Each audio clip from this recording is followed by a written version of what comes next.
Kisah ini berlatar di Seoul, Korea Selatan. Seorang pria bernama Ji Dong Cheol tengah dikejar polisi setempat karena ia dituduh sebagai mata-mata Korea Utara.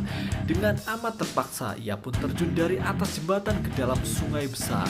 Dan inilah The Suspect. Cerita berawal beberapa hari sebelum kejadian kejar-kejaran barusan geng. Di sebuah rumah petak, Dong Cheol yang baru pulang kerja istirahat sebentar deh sambil nonton TV gak ada sinyalnya. Dalam lamunannya ini, dia kepikiran tragedi kematian istrinya beberapa tahun lalu sembari mengamati peta kertas yang ditempel di dinding layaknya detektif. Tak lama berselang di luar rumah di tengah guyuran hujan, dua orang wartawan bernama Choi Kyung-hee dan temannya terus-menerus menguntit Dong Cheol untuk diwawancarai tentang seluk-beluk kehidupannya sebagai imigran Korea Utara yang tinggal di Korea Selatan. Tapi di sini Dong Cheol selalu bersikap dingin dan terus mengabaikan keberadaan dua wartawan ini, geng.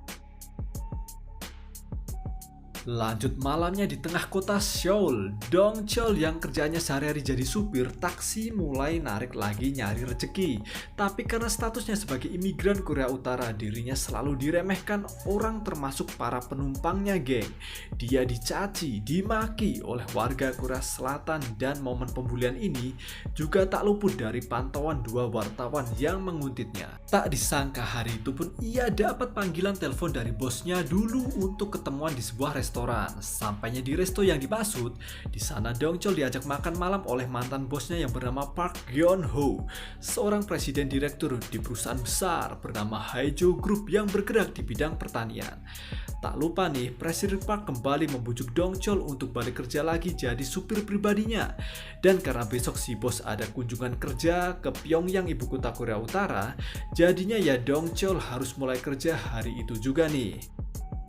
Dalam perjalanan pulang ke rumah, Presiden Park ngaku kalau dirinya amat peduli sama Dong Cheol selayaknya anak sendiri dan gak tega deh lihat Dong Cheol sering dibully oleh warga Korea Selatan. Si bos juga curhat tentang bisnis pertaniannya di sektor gandum. Ia merasa miris dengan keadaan Korea Utara yang kini tengah dilanda krisis pangan. Nah, di sini diceritakan kenapa Presiden Park amat peduli sama Korea Utara. Ya tentu aja karena dirinya juga berasal dari sana seperti Dong Cheol. Jadi status mereka sama-sama imigran gelap, geng. Tapi bedanya si Presiden Park jadi orang sukses. Sesampainya di rumah si bos yang begitu mewah dengan sistem keamanan berlapis, Dong Cheol yang hendak balik pulang ditawari untuk tinggal di sana, namun ia menolak.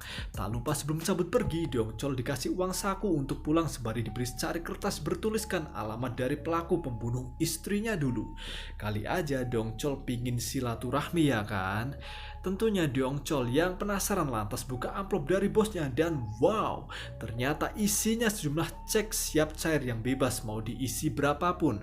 Tapi di sini Dong Cheol terlihat nggak tertarik sama sekali dengan cek tersebut karena sejak awal yang ia inginkan hanyalah alamat pelaku pembunuh istrinya. Ia pun balikin cek dari bosnya ini di kotak pos depan rumah Presiden Park sebelum pulang. Namun pas mau pulang, kok ia merasa janggal aja, tiba-tiba semua sistem keamanan rumah bosnya mati.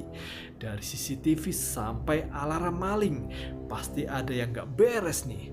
Dan benar saja, ternyata rumah Presiden Park disatroni anggota National Intelligence Service atau disingkat NIS, yaitu badan intelijen milik Korea Selatan. Mereka berniat membunuh dan mencuri kacamata milik Presiden Park. Namun untungnya Dong Cheol datang dan menghajar si Intel ini, geng.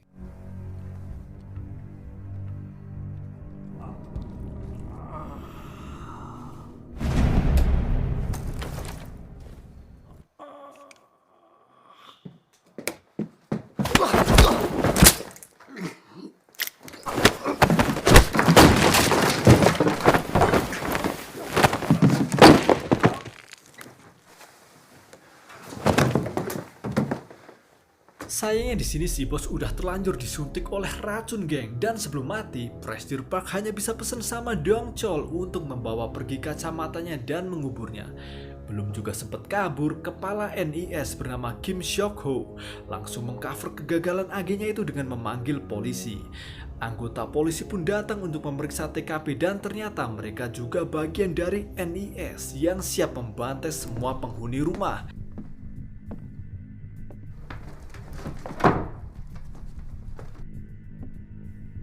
계좌 물건을 원래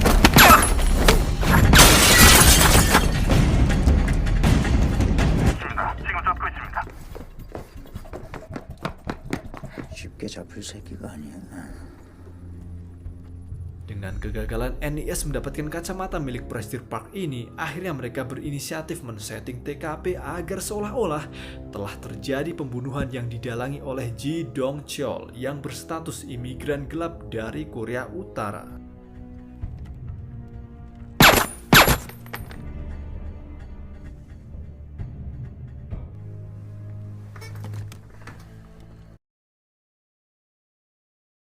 Esoknya di lain cerita, militer Korea Selatan tengah mengadakan latihan terjun payung yang dikomandoi Kolonel Min Si-hon. Terlihat bagaimana kesigapan sang kolonel dalam mengatasi human error dalam latihan ini.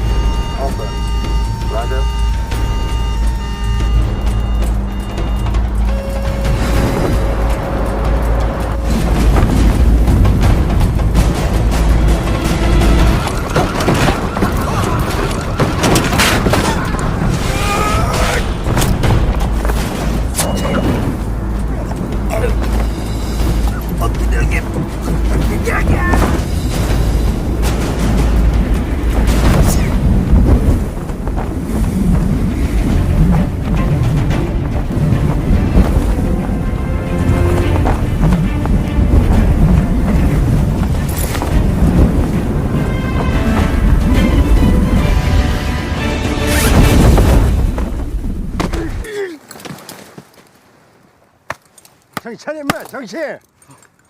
Baru juga berhasil mendarat dengan selamat, sang kolonel langsung mendapatkan misi kenegaraan dari atasannya untuk menghandle kasus pembunuhan Prestige Park karena disinyalir telah melibatkan mantan intelijen Korea Utara yaitu Dong Chol yang diduga sebagai tersangkanya. Sementara di TKP kejadian, pihak kepolisian akhirnya mendapatkan bukti kuat berupa sidik jari Dong Chol di sana. Sang ketua polisi yang bertugas saat itu bernama Butler Moon dipaksa oleh Kepala Kim selaku pimpinan NIS agar bersedia menyerahkan kasus ini pada pihak intelijen. Beralih di rumah petak Dong Chol, dia yang tengah berkemas menyadari kalau dirinya jadi buronan pihak kepolisian dan NIS. Ia pun terpaksa mengerahkan kemampuannya sebagai mantan intel Korea Utara untuk berkelit dari sergapan musuh. Dan di sini terlihat bahwa pihak NIS berusaha menfitnah Dong Chol agar ia dituduh sebagai tersangka atas kasus pembunuhan Prestige Park dengan meninggalkan pistol yang digunakan untuk menembak sang Prestige tadi malam di rumah petak milik Dong Chol. 차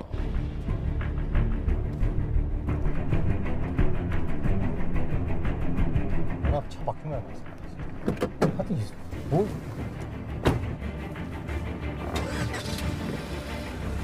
Sedangkan Dong Chol yang berhasil kabur dari sergapan NIS dengan menumpang mobil reporter Choi yang selalu menguntitnya tiba-tiba hilang tanpa jejak bagai setan. Beralih di markas besar NIS, kali ini Kolonel Min dikenalkan pada jajaran staf intel yang akan mengurusi kasus pembunuhan Prestige Park oleh Kepala Kim.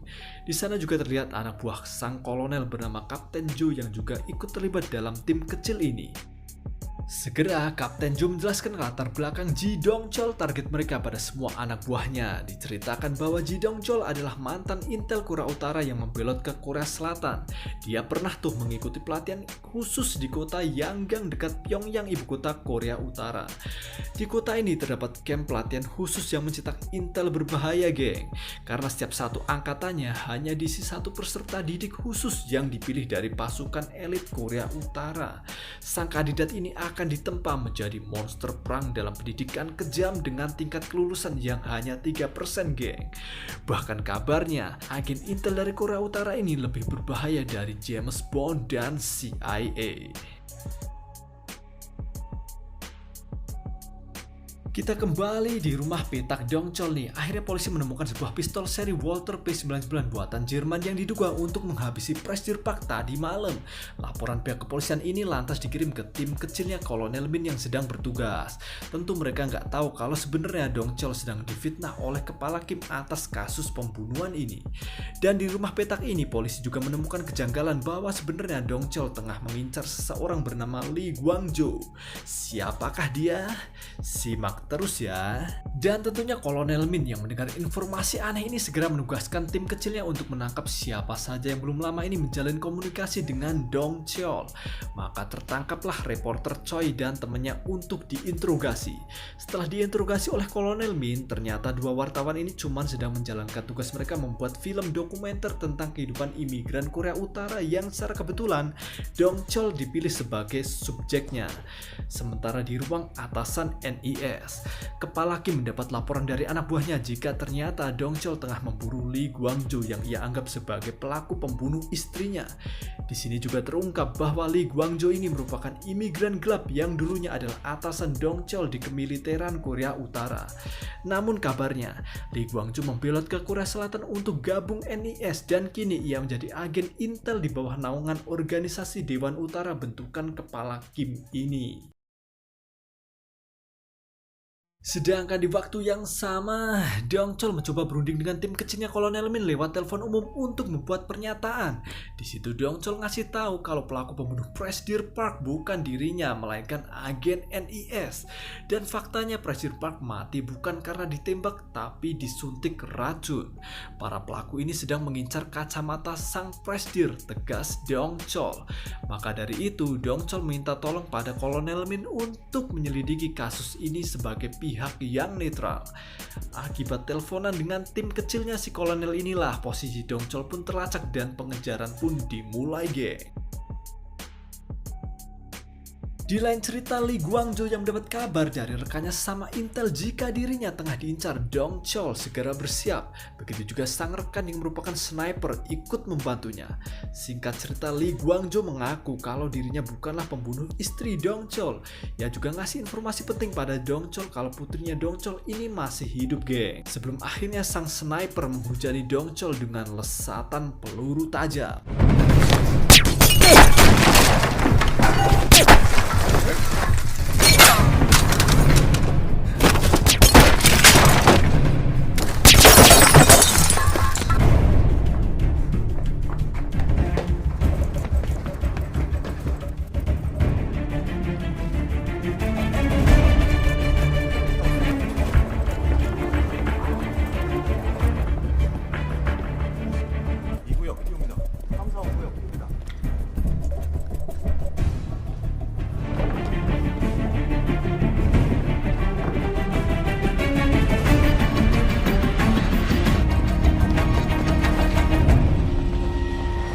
쫓는 것 같은데?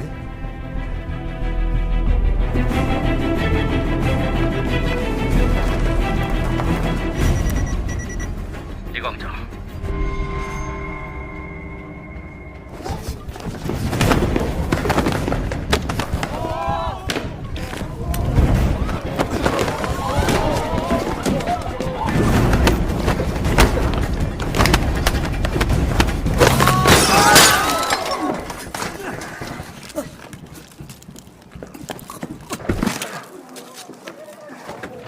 Dengan tewasnya si sniper teman Lee Gwang-jo yang berstatus anggota NIS ini membuat bingung pihak tim kecil Kolonel Min karena mereka tidak merasa memesan jasa sniper dalam aksi penyergapan barusan. Segera Kolonel Min menemui Kepala Kim yang lagi sarapan. Ia ingin tahu aja maksud perkataan Dong Cheol tentang jarum suntik beracun, kacamata Presidir Park, dan keterlibatan NIS dalam aksi pengejaran barusan, geng. Di sini Kolonel Min mulai curiga adanya kemungkinan bahwa Kepala Kim adalah ketua organisasi Dewan Utara, yaitu cabang NIS yang terkenal korup. Dia pun bergegas mengecek kembali hasil otopsi mayat Presidir Park karena disinyalir telah terjadi manipulasi data oleh pihak NIS cabang Dewan Utara, dan di sini ia juga curiga jika Kepala Polisi Butler Moon yang seharusnya menangani kasus pembunuhan ini juga diancam oleh Kepala Kim. Cerita pun berlanjut. Kapten Jo mengabarkan pada Kolonel Min bahwa dia telah menemukan file biodata Dong Cheol yang bersumber dari reporter Choi.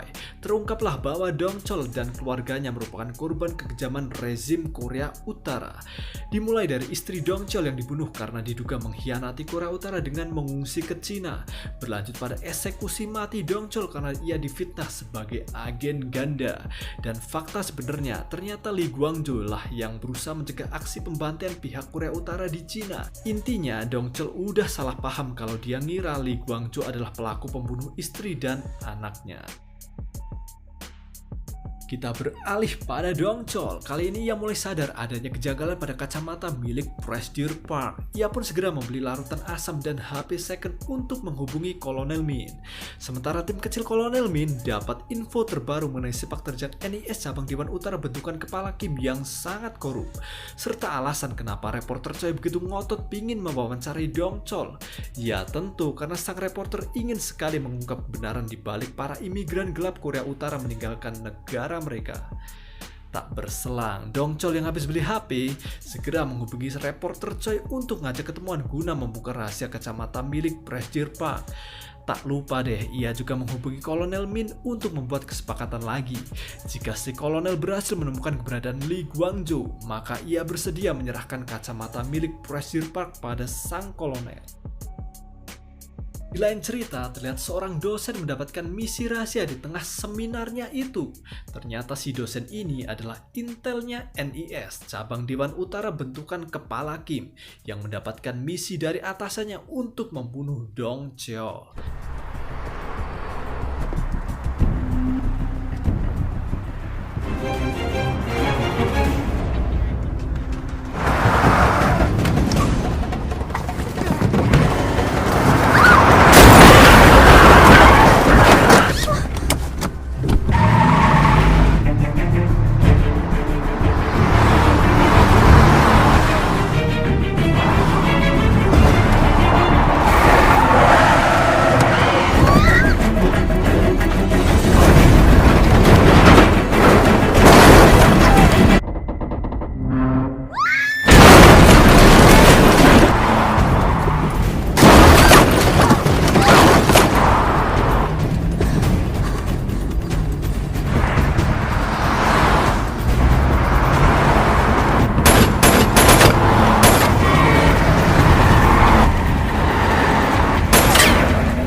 Karena kegagalan Kolonel Min menangkap Dong Chol hari itu, si kolonel disidang nih oleh Kepala Kim dan atasan tertinggi NIS yaitu Menteri Shin.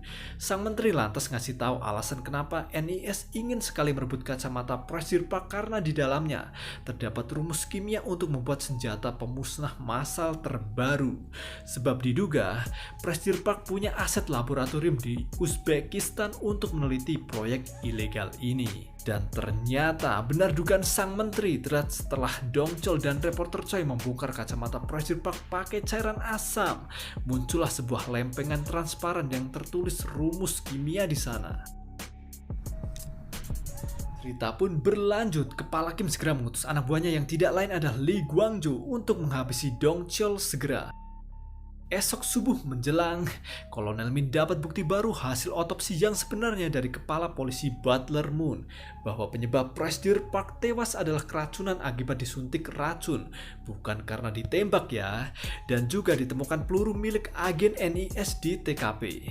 Namun karena sekarang tim kecil Kolonel Min udah diambil alih oleh Kepala Kim, sang kolonel udah nggak bisa berbuat banyak lagi, geng. Sementara Kepala Kim yang kembali bertugas dengan siasat liciknya menghubungi Dong Chol dan mengatakan kalau keberadaan Lee Guangzhou sudah ditemukan. Di sini ia bermaksud mengadu domba keduanya agar saling bantai di apartemen reporter Choi hari itu.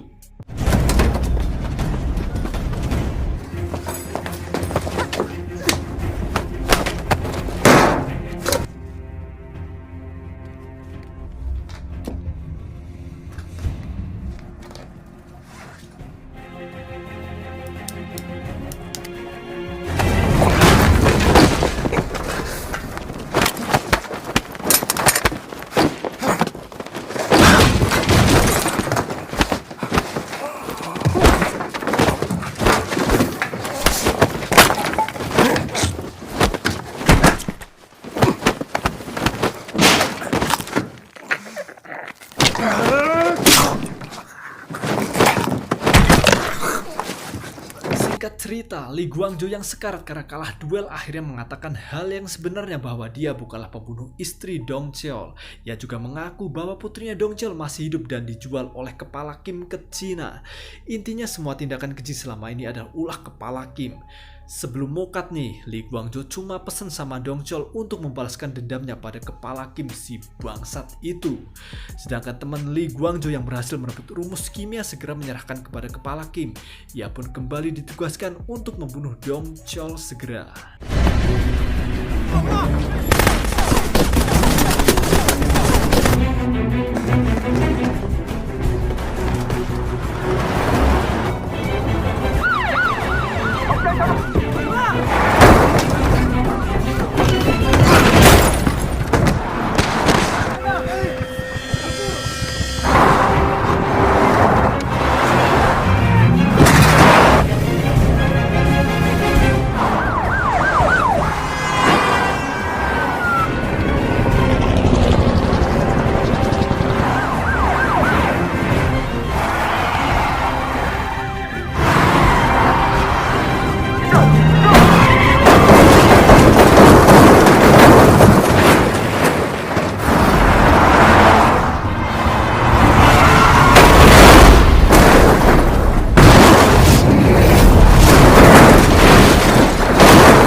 Cerita balik pada kepala Kim, ia yang berhasil mendapatkan rumus kimia langsung gas COD-an sama mafia dunia bawah dan menjualnya.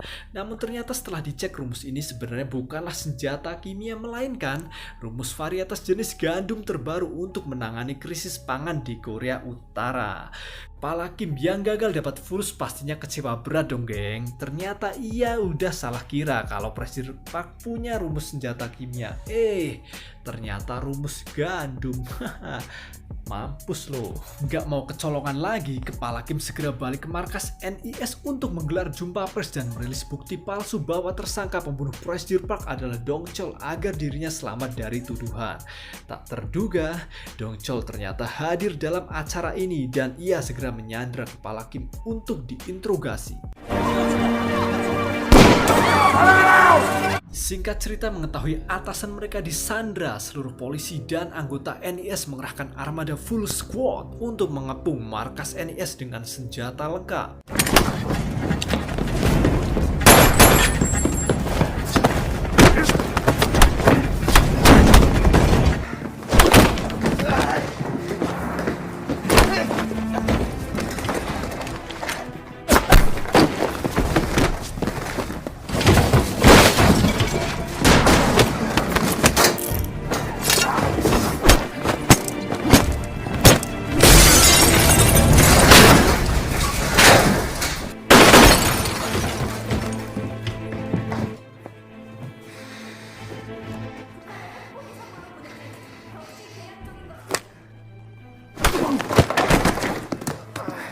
Dan Kolonel Min yang ikut terlibat dalam aksi berbahaya ini akhirnya mengetahui bahwa selama ini Dong Cheol hanya difitnah untuk menutupi kebusukan kepala Kim dan anteknya. Di sisi lain, reporter Choi dan temannya yang berhasil mendapatkan semua bukti valid bahwa Dong Cheol adalah korban fitnah kasus pembunuhan ini juga membongkarnya pada media nasional.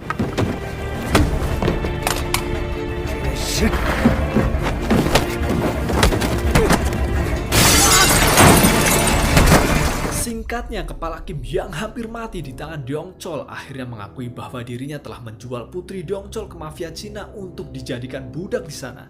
Mendengar semua kekejaman ini, tentunya Kolonel Min akhirnya memihak Dong Cheol dan memberikan pistolnya pada Dong Cheol untuk mengeksekusi mati kepala Kim.